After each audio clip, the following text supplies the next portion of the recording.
Asif Mandi and I crossed paths nearly a decade ago, when Americans were deeply divided over whether an Islamic center should be built near Ground Zero. At the time, I suggested a way to bring Muslims into the mainstream. Maybe we need a Muslim version of The Cosby Show. I got trashed online. Thanks, Kimber Kofefi. But Asif went for my idea and tried it out on The Daily Show.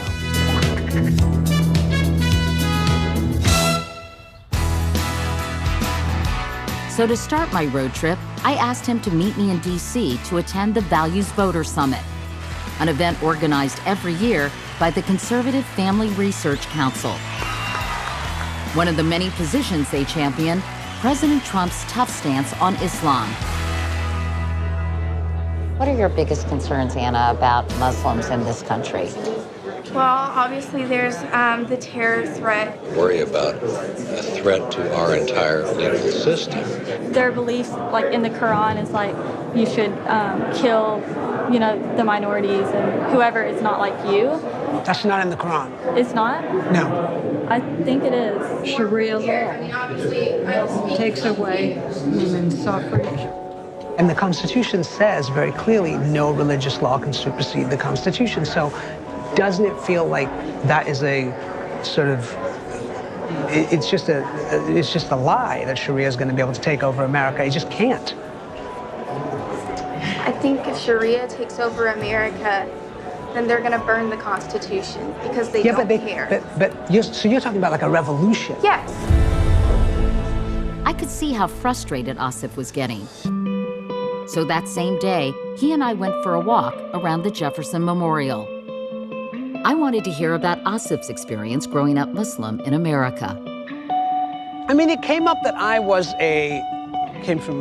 had a different religion than, but I had friends who were Christians, I had friends who were Jewish. He was 16 when his family moved from the UK to Tampa, Florida.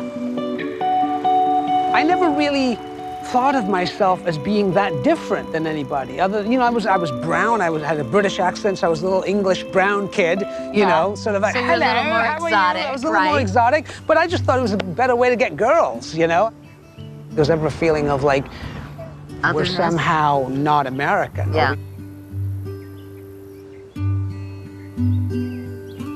Pretty, isn't it? Yeah. Muslims have been part of this country from the very beginning.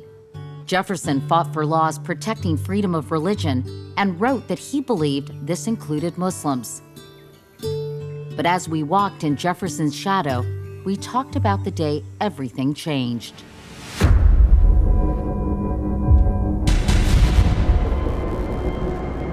We have a breaking news story to tell you about. Apparently, a plane has just crashed into the World Trade Center here in New York City. It happened just a few moments ago.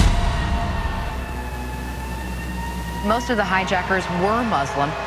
Ladies and gentlemen, this is a difficult moment for America.